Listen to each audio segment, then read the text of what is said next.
নমস্কার। আমরা বরাক উপত্যকার খ্রিস্টীয় মণ্ডলীর পক্ষ থেকে আপনাদের সকলকে জানাই শুভ বড়দিনের প্রীতি ও শুভেচ্ছা। আসন্ন বড়দিন উপলক্ষে আমরা আদি পুস্তকের লিপিবদ্ধ করা ঘটনাক্রমে হইতে জানিতে পারি যে আদিতে ঈশ্বরের মুখনির্গত বাক্যের দ্বারা জগৎ সৃষ্টি হয়েছিল। ঈশ্বর কহিলেন, দীপ্তি হোক, তাহাতে দীপ্তি হইল। ঈশ্বর দেখিলেন ইহা উত্তম। তিনি অন্ধকার হইতে দীপ্তি পৃথক করিলেন। তিনি দীপ্তির নাম দিবস এবং অন্ধকারের নাম রজনী রাখিলেন। পরবর্তীকালে সাধু যোহন দ্বারা লিখিত সুসমাচারের প্রথম অধ্যায়ে উল্লিখিত আছে, সেই বাক্য ঈশ্বর এবং প্রভু যীশু খ্রিস্টের সঙ্গে ছিলেন। সাধু যোহন লিখেছেন, আদিতে বাক্য ছিলেন এবং বাক্য ঈশ্বরের কাছে ছিলেন এবং বাক্য ঈশ্বর ছিলেন। তিনি আদিতে ঈশ্বরের কাছে ছিলেন। সকলেই তাঁহার দ্বারা হইয়াছিল। যাহা হইয়াছে তাহার কিছুই তাহা ব্যতিরেকে হয় নাই। তাহার মধ্যে জীবন ছিল এবং সেই জীবন মনুষ্যগণের জ্যোতি ছিল। প্রকৃত জ্যোতি ছিলেন, যিনি সকল মানুষকে দীপ্তি দেন। তিনি জগতে আসিতেছিলেন। তিনি জগতে ছিলেন এবং জগৎ তাঁহার দ্বারা হইয়াছিল, আর জগৎ তাহাকে চিনিল না। তিনি নিজ অধিকারে আসিলেন, আর যাহারা তাহার নিজের, তাহারা তাহাকে গ্রহণ করিল না। কিন্তু যত লোক তাহাকে গ্রহণ করিল, সেই সকলকে, যাহারা তাহার নামে বিশ্বাস করে, তাহাদিগকে তিনি ঈশ্বরের সন্তান হইবার ক্ষমতা দিলেন। তাহারা রক্ত হইতে নয়, মাংসের ইচ্ছা হইতে নয়, মানুষের ইচ্ছা হইতেও নয়, কিন্তু ঈশ্বর হইতে জাত। ইনি যীশু খ্রিস্ট, ঈশ্বরের একজাত পুত্র, যিনি পিতা ঈশ্বরের অত্যন্ত সন্নিকট। ঈশ্বরই তাহাকে প্রকাশ করিয়াছেন।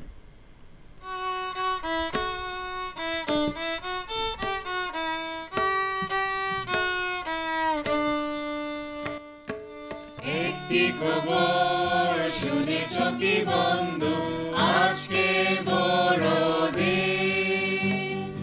এলেন ধরায় স্বর্গকুমার, নিতে তব পাপ ভার। একটি খবর শুনেছ কি বন্ধু, আজকে বড়দিন।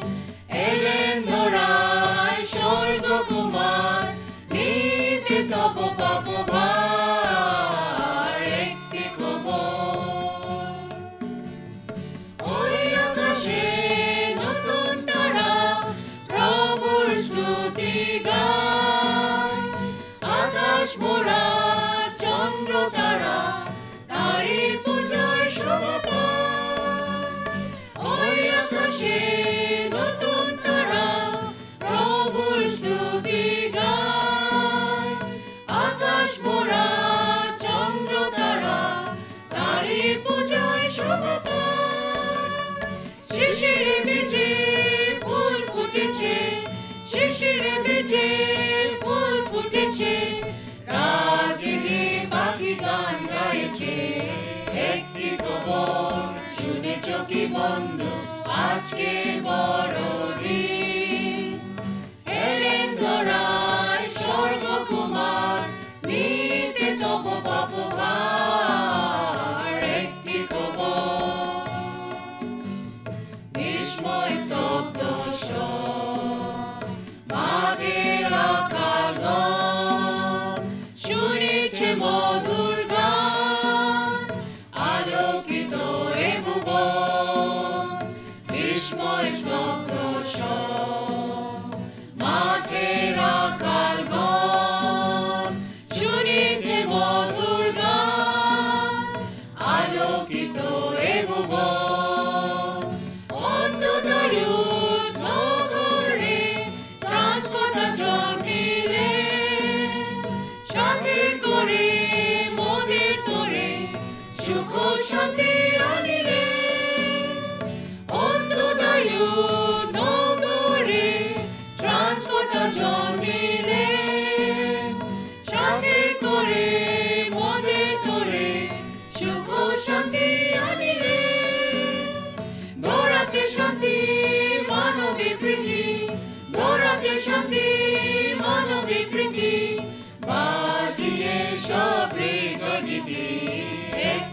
খবর শুনেছ কি বন্ধু আজকে বড়দিন এলেন ধরায় স্বর্গকুমার নিতে তব পাব ভার একটি খবর শুনেছ কি বন্ধু আজকে বড়দিন এলেন ধরায় স্বর্গকুমার নিতে তব পাব ভার একটি খবর। লূক কর্তৃক লিখিত সুসমাচারের প্রথম অধ্যায় হইতে আমরা জানিতে পারি যে মরিয়ম অত্যন্ত আনন্দিত মনে ঈশ্বরের পরিকল্পনা বাস্তবায়িত করতে প্রস্তুত ছিলেন। যদিও ঈশ্বরের বাক্য প্রতিপালন করা সহজ কাজ ছিল না, ইহা অত্যন্ত ঝুঁকিপূর্ণ ছিল, কারণ যিহুদিদের মধ্যে এমন কিছু নিয়ম ছিল যা ভঙ্গ করার ফলে মৃত্যুদণ্ড পর্যন্ত হতে পারে। লূক কর্তৃক লিখিত সুসমাচারের প্রথম অধ্যায়ে লেখা আছে, পরে ৬ষ্ঠ মাসে গাব্রিয়েল দূত ঈশ্বরের নিকট হইতে গালিল দেশের নাসরত নামক নগরে একটি কুমারের নিকটে প্রেরিত হইলেন। তিনি দাউদ কুলের যোসেফ নামক পুরুষের সহিত বাগদত্তা হইয়াছিলেন। সেই কুমারীর নাম মরিয়ম। দূত গৃহমধ্যে তাহার কাছে আসিয়া কহিলেন, এই মহানুগৃহীতে মঙ্গল হোক, প্রভু তোমার সহবর্তী। কিন্তু তিনি সেই বাক্যে অতিশয় উদ্বিগ্ন হইলেন আর মনে মনে আন্দোলন করিতে কহিতে লাগিলেন, এ কেমন মঙ্গলবাদ। দূত তাহাকে কহিলেন, মরিয়ম, ভয় করিও না, কেননা তুমি ঈশ্বরের নিকটে অনুগ্রহ পাইয়াছ, আর দেখো তুমি গর্ভবতী হইয়া পুত্র প্রসব করিবে ও তাহার নাম যীশু রাখিবে। তিনি মহান হইবেন আর তাহাকে পরাৎপরের পুত্র বলা যাইবে। আর প্রভু ঈশ্বর তাহার পিতা দাউদের সিংহাসন তাহাকে দিবেন। তিনি যাকব কুলের উপরে যুগে যুগে রাজত্ব করিবেন ও তাহার রাজ্যের সমাপ্ত হইবে না। তখন মরিয়ম দূতকে কহিলেন, ইহা কি রূপে হইবে? আমি তো কোনো পুরুষকে জানি না। দূত উত্তর করিয়া তাহাকে কহিলেন, পবিত্র আত্মা তোমার উপরে আসিবেন এবং পরাৎপরের শক্তি তোমার উপরে ছায়া করিবে। এই কারণ যে পবিত্র সন্তান জন্মিবেন তাহাকে ঈশ্বরের পুত্র বলা যাইবে। আর দেখো, তোমার জ্ঞাতি যে ইলিসাবেত, তিনিও বৃদ্ধ বয়সে পুত্র সন্তান গর্ভে ধারণ করিয়াছেন।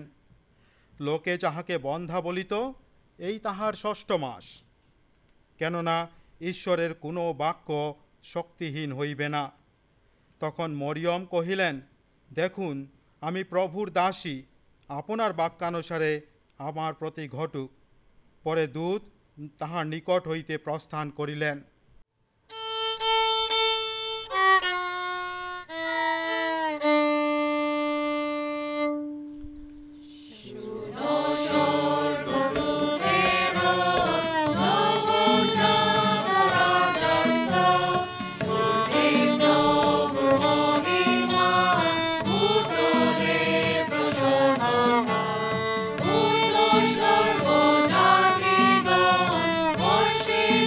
Oh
যীশুখ্রিস্টের জন্ম বেথলেহেম নামক একটি ছোট্ট শহরে হয়েছিল। এই ছোট্ট শহরটি জেরুজালেম হইতে কয়েক মাইল দক্ষিণে অবস্থিত ছিল। কিন্তু এই শহরে মরিয়ম এবং যোসেফের আদি বাসস্থান ছিল না। তা সত্ত্বেও তাহারা সেই স্থানে যাওয়ার জন্য বাধ্য ছিলেন, কারণ আগস্ত কৈশোরের এই আদেশ বাহির হইল যে সমুদয় পৃথিবীর লোক পূর্বপুরুষদের জন্মপঞ্জি অনুযায়ী তাহাদের বংশধরদের নাম লিখিয়া দিতে হইবে। পায়ে হেঁটে এই যাত্রা অনেক কঠিন ছিল, প্রায় 60 মাইল পথ অথবা 3 দিনের যাত্রাপথ। ইহা মরিয়মের জন্য আরও অনেক বেশি কষ্টকর ছিল, কারণ তিনি সেই সময় গর্ভবতী ছিলেন। শেষ পর্যন্ত মরিয়ম ও যোসেফ বেথলেহেম শহরে এসে পৌঁছিলেন সত্যি, কিন্তু তাহাদের থাকার কোনো আস্তানা ছিল না। সকল অতিথিশালাগুলি পূর্ণ ছিল, কারণ নাম লিখিয়া দেওয়ার জন্য প্রচুর লোক সেই সময় সেই শহরে উপস্থিত হইয়াছিল। তাই তাহারা এক গোশালায় রাত্রি যাপন করার অনুমতি পাইলেন।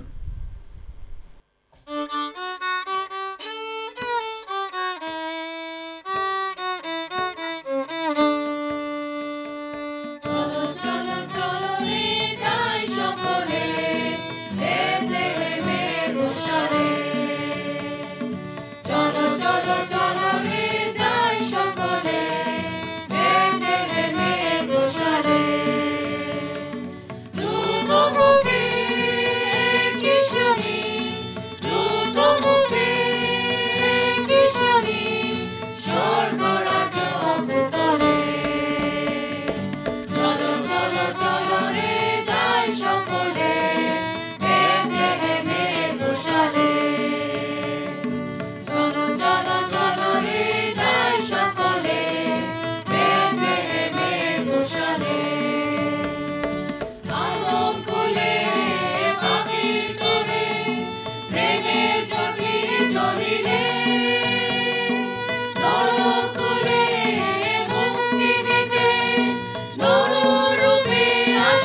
রে যাই সকলে।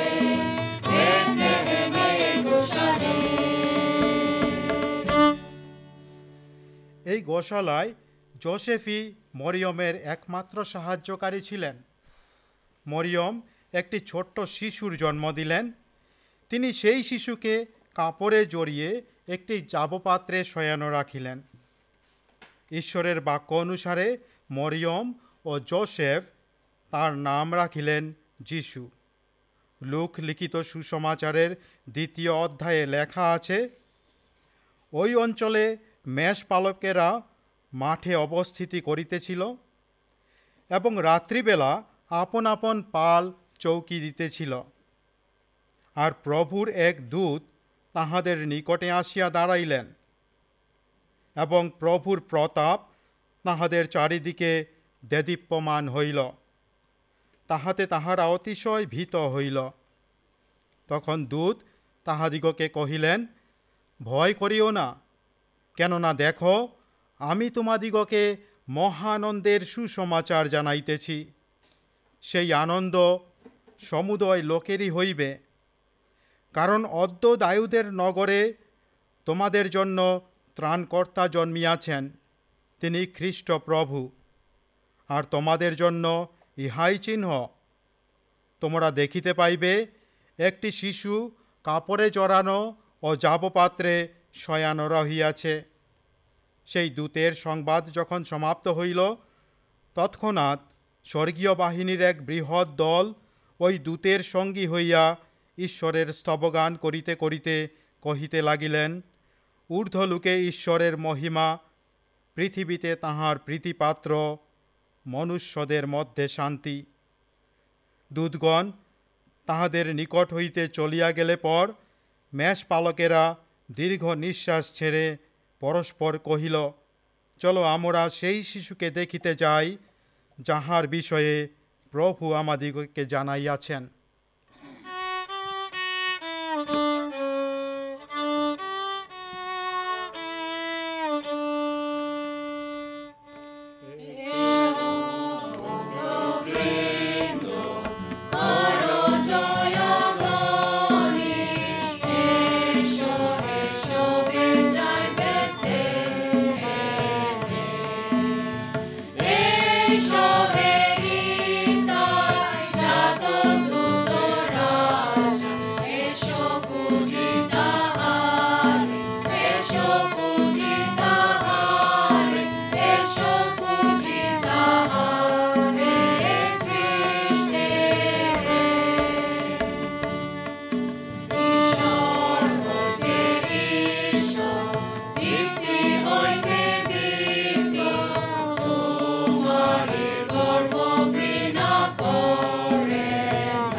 ইহাই হইল সুসমাচার, এবং এই কারণেই আমরা বড়দিন পালন করিয়া থাকি, কারণ বড়দিনের এই সত্য বিবরণ আমাদের স্মরণ করাইয়া দেয় যে আমরা প্রত্যেকে ঈশ্বরের পরিকল্পনা অনুসারে তাহার পথ অবলম্বন করিতে পারি এবং ঈশ্বরের সন্তান সন্ততি হয়ে জীবন ধারণ করিতে পারি।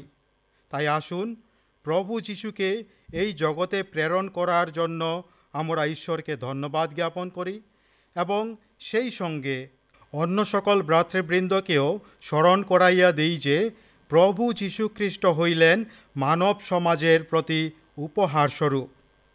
ঈশ্বর এই জগৎকে এই মহৎ উপহার দিয়েছেন। যোহন লিখিত সুসমাচারের 3 অধ্যায় 16 পদে লেখা আছে, ঈশ্বর জগৎকে এমন প্রেম করিলেন যে আপনার একজাত পুত্রকে দান করিলেন, যে কেহ তাহাতে বিশ্বাস করে সে বিনষ্ট না হয় কিন্তু অনন্ত জীবন পায়। এই উপহার দেওয়ার পেছনে কারণটি হইল তাহার সান্নিধ্য লাভ করা, তাহাকে অনুসরণ ও অনুকরণ করা এবং ঈশ্বরের পরিকল্পনা অনুসারে তাহার আজ্ঞাবহ হয়ে জীবনের পথে অগ্রসর হওয়া। যোহন লিখিত সুসমাচারের 14 অধ্যায় 6 পদে এইভাবে লিখেছেন, যিশু বললেন, আমি পথ, সত্য ও জীবন, আমাদিয়া না আসিলে কেহ পিতার কাছে আইসে না। বাইবেল হইতে আমরা জানিতে পারি যে ঈশ্বরের বাধ্যতায় চলাই আমাদের সকলের একমাত্র কর্তব্য। কোনো অবস্থাতেই যেন আমরা তাহার অবাধ্য না হই, তাহা হইলেই আমরা ঈশ্বরের অনুগ্রহ লাভ করিতে পারিব। Hallelujah, amen.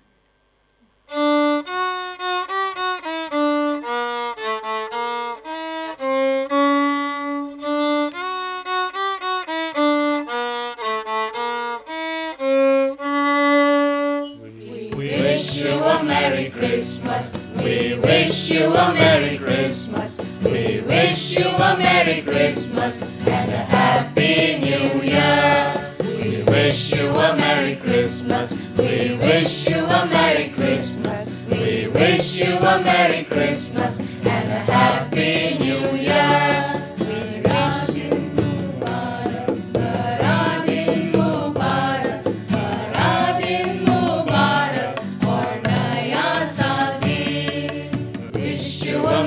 Christmas. We wish you a Merry Christmas.